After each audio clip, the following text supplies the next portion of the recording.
Yo, what's going on, everybody? Uh, Happy New Year. It's been a minute. I haven't made a video in a while. Couple reasons for that. Just life is busy. Work is busy, and before I go, do you guys buy fitted hats and you get them home and you realize that they've sat on the shelf for a while, and then you get the little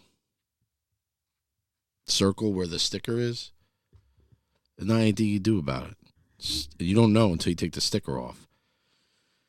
Ugh, very annoying. Anyway, haven't made a video in a while. Haven't really collected cards in a while.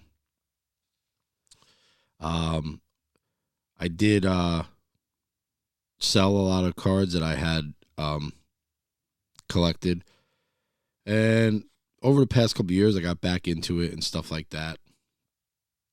Here and there, I also started buying comic books again. I'm a big comic book fan.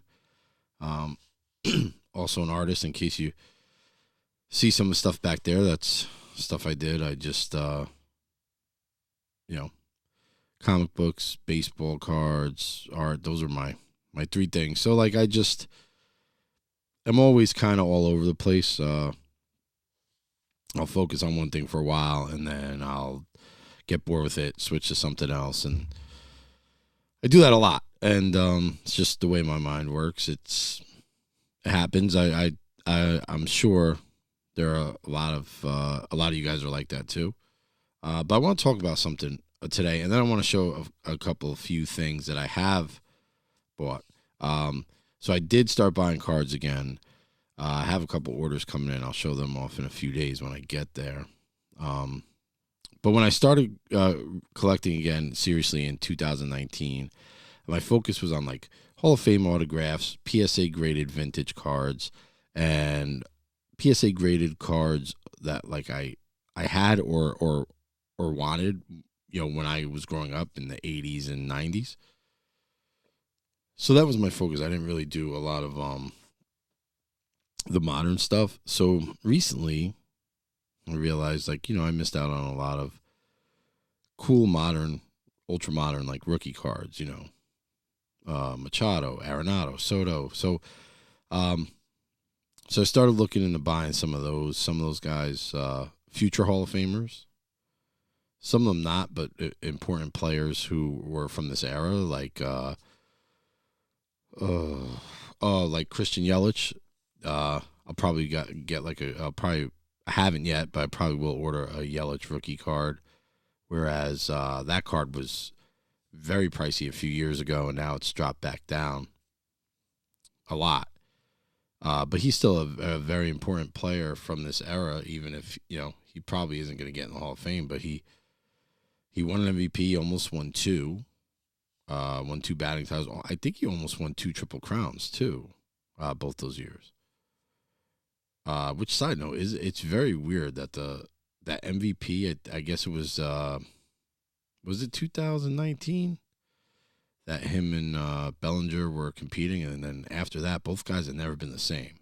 But anyway, I want to talk about something with these cards that I've noticed, and I've noticed it a long time ago, and it seems to have gotten worse, even as the market has gotten kind of back to normal with reasonable prices, which was another reason why I had stopped collecting for a while. I'm on a budget, and it's just like can't afford it.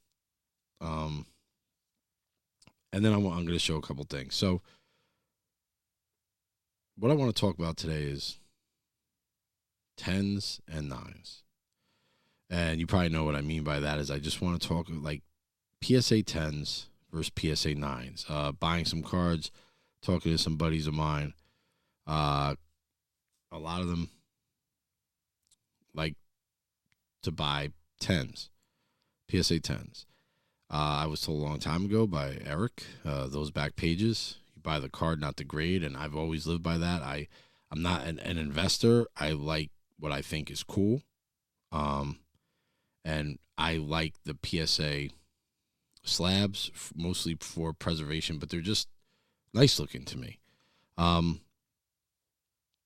So I've always looked for the best deal. My vintage cards, a lot of times you can get very good deals buying lower grade, which is what I did.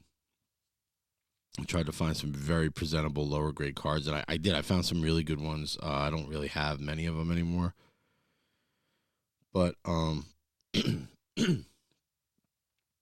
was looking at some of these newer cards, and I don't I I guess it's everybody likes what they like, and maybe I'm sure I know there are more people out there who look at this as an investment than I do. Um, but like some of the like the let's just take um one of the cards that I haven't bought yet, but I plan on it is the 2018 Topps Update Juan Soto rookie, and the Acuna as well. So just the regular, flagship base card, a PSA 9. Both those cards is around $25 to $35. I think Soto is a little more expensive. I think he's like 30, 35, and Acuna is like 25, 30 in nines, in PSA 9s. In PSA 10s, those cards they're double the price. The Soto at a PSA 10 is between $60 and $70, which in the grand it's not a lot of money for for a card. I've spent more money on cards. I'm sure we all have, but it's just for something that new and that like they're not rare. There's like I looked on the pop report, so this might be wrong because I don't necessarily remember. But I believe there's like both those cards have over. I don't want to give a wrong number, but it was a lot. I believe it was like 20,000 10s. And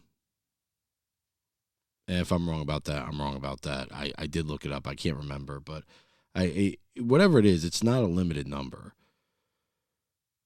And I just don't get it. Like I don't get to pay double for a card that new of guys, who are great players, but we don't know what's going to happen, you know? Um I just don't get it. It would be nice to have a 10, especially since those cards are newer, but I think I'm going to end up probably buying nines. And I see that with a lot of these cards. Like it feels like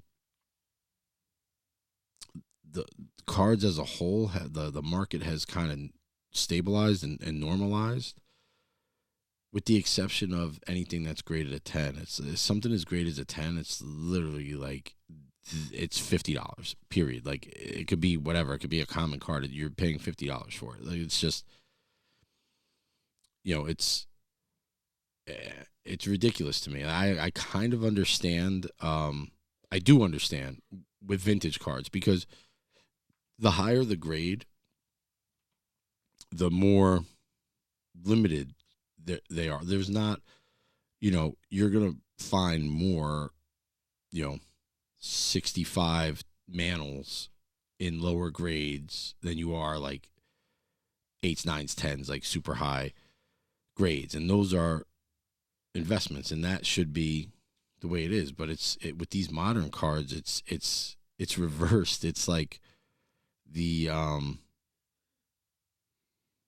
there's more tens there's more tens than there are nines of those two cards that I talked about.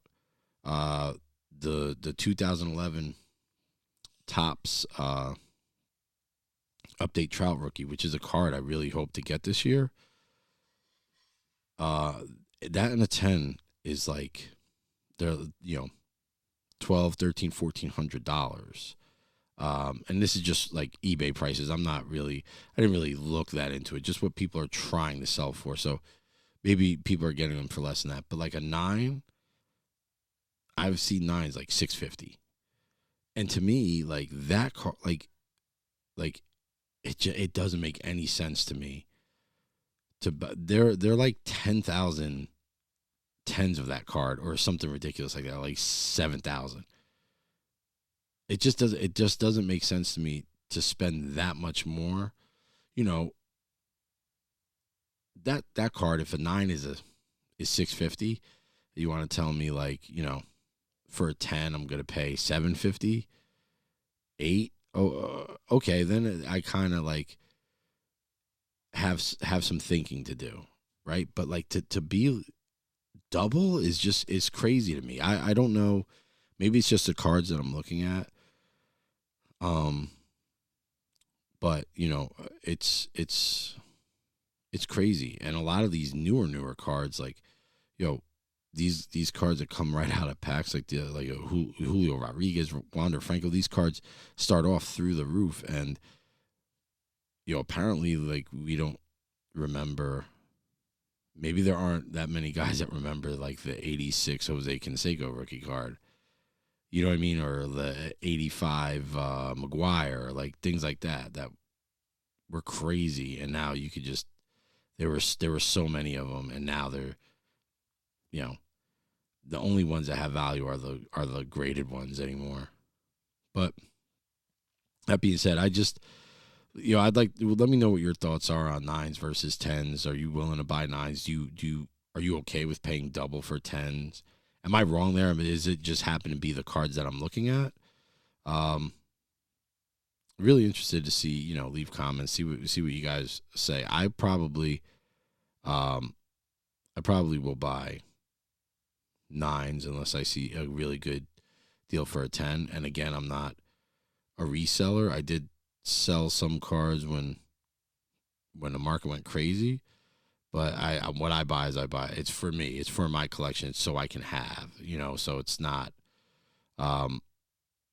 whatever monetary value it brings down the road is like, it's icing on the cake. That's not the point for me. So that is for some people, and then I can kind of understand, focusing on 10s there. But anyway, let me get into what I want to show you guys. I've been resetting up my room, so I don't have like a stand or anything. So I'm just going to have to hold things up. Probably might be some glare, but whatever. One of the things that I did collect a few of, they could be pretty pricey too, is, I don't know if you've seen it, PSA, but original photographs, original like press photos, PSA, the DNA side of PSA handles them, and some of them are really, really cool. These photos are like, there's 4 types. So the types these are all type 1s. I have one type 2 here. There's just a handful of them, but the 4 types are, like, type 1 is a photo produced from the original negative at the time, during its era, which is like within 2 years of the photo being taken. I believe it's 2 years. I might be mistaken, but I'm pretty sure that's what it is. A type 2 is photo taken from a photo taken from an original negative after the 2-year period. So pretty sure that's type 2. I might be getting type 2 and 3 confused. You can look this up on the PSA website. A type 3 is a photo taken from a duplicate negative during the 2-year period that the photo was taken, and a photo taken. Type 4 is a photo taken duplicate negative, after that original period. So that's pretty much, and a lot of these are photos that you've seen, and most of them are press photos used, obviously in publications and things like that. Some of them there are some really cool ones that are just like baseball card photos. Some of those are really cool. I've seen them up for auction, and those get pricey. So I have a few photos here. they're all like kind of sports related except for one, which happens to be like my favorite. So I'm just gonna show you these real quick. And this one is, take this out of the sleeve. So here's the other thing too. With a lot of these type one, like these press photos, this is a Mike Tyson. Get this out of here. There we go. Type 1 Mike Tyson photo. This is from February 4th, 1988. This was about 6 days before my 10th birthday. And usually on the backs of these, you'll have like a photo credit and then a caption. If they're like, especially if they're a press photo, like what was sent over like the wire, will usually be on the back here. And he was at some Cancer Society dinner in Beverly Hills. And this is just him, somebody caught him in a good mood. Sorry guys, try to make sure I get the light out of there. That one. This next one is another Mike Tyson one. This is pretty cool. I don't have any like him fighting, but these were given to me by somebody. This is from June 25th, 1990. That's another thing. These all usually are dated, either by a stamp or with the caption. Type 1. This is Mike Tyson and Tony Danza. So this is June 25th, 1990. And the first annual All-Star Pro Sports Awards held in Universal City. So I don't know if there was ever like a second annual or any more of these. This is really glossy. Some of them aren't as glossy, but Tony Danza, Mike Tyson, that's pretty, very 90s, 80s, 90s right there. Be like a good photo in like a time capsule. Let's see, which one do I want to do next here? I'll do hold on one second. I got these all over the place here.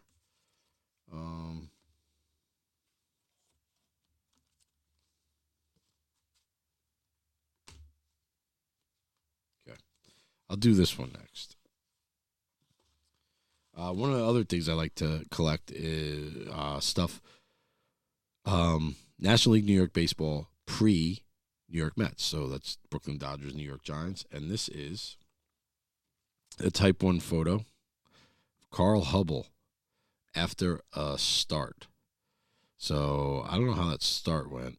I guess I could look it up because this was September 26th.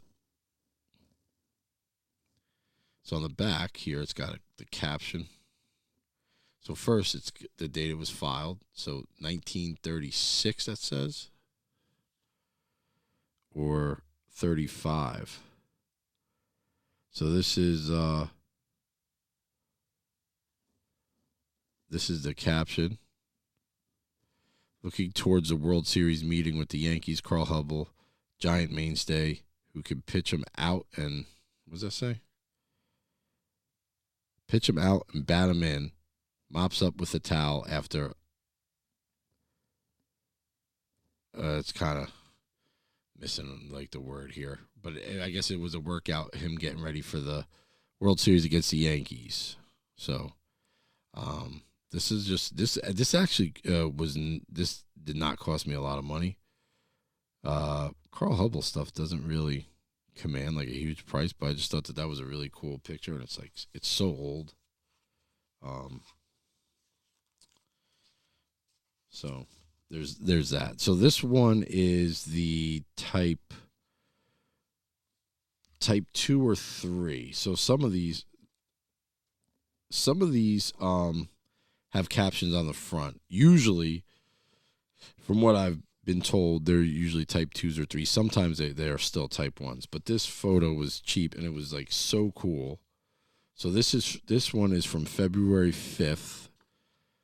1951. So this is either from the original negative after the period. So this is an AP Wire photo or is from a duplicate negative during the period. So this is a picture of the oldest Hall of Famer at the time and the youngest Hall of Famer. Okay, and posing together at the 75th anniversary celebration of the National League. So right here, in 1951, this is the oldest and the youngest living Hall of Famers at the time. That old guy is Cy Young, and that young guy is Mel Ott. And I just thought that was such a cool picture. Of course, Mel Ott, New York Giant legend, and we all know who Cy Young is. But just like that, I don't know. It's just a really cool glimpse of that time. So that was the 75th anniversary of the National League. At the time there, Cy Young was 83 years old, and Mel Ott was 41.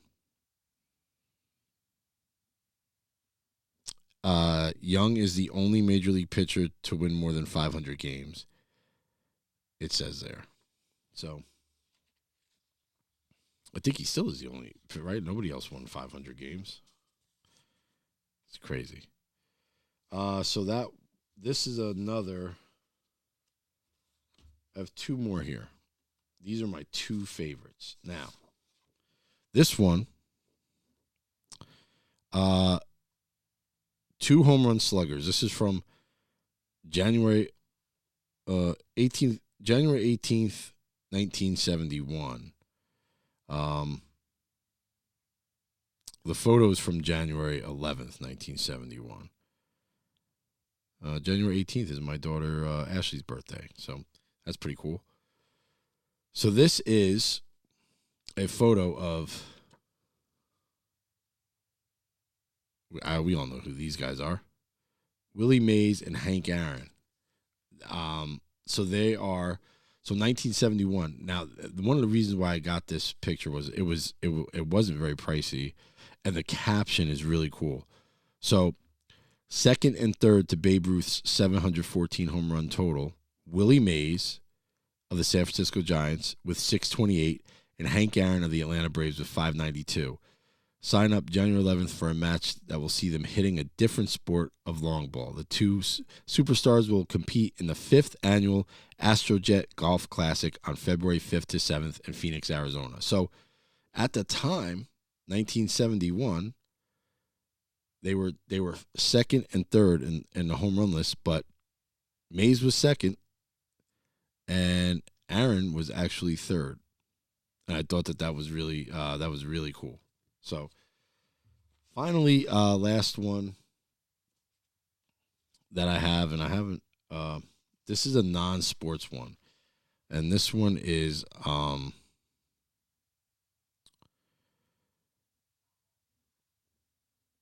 so this one this one doesn't have a caption. It just says President Kennedy, right here. President John F. Kennedy addressing the nation during the Cuban Missile Crisis blockade. And sometimes on these photos, you'll see like the whiteout and stuff like that. Those were like where the cutoff would be for the publication. So this I remember my dad telling me this story as a kid about, how close we were to nuclear war, and it was just like, so I don't know. This picture is just really, really cool to me, and such a crazy time. So there you go, and that's it. That's all I have of these original photographs. I think they're pretty cool. Sometimes they can get a little pricey, and I mean there are some out there that are really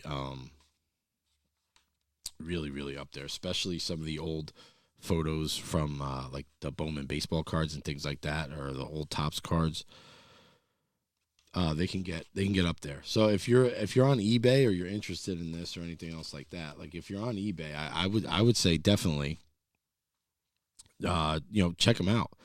Even if you don't buy anything, you'll see some really cool stuff. So, well, that's it. I mean, Happy New Year again, everybody.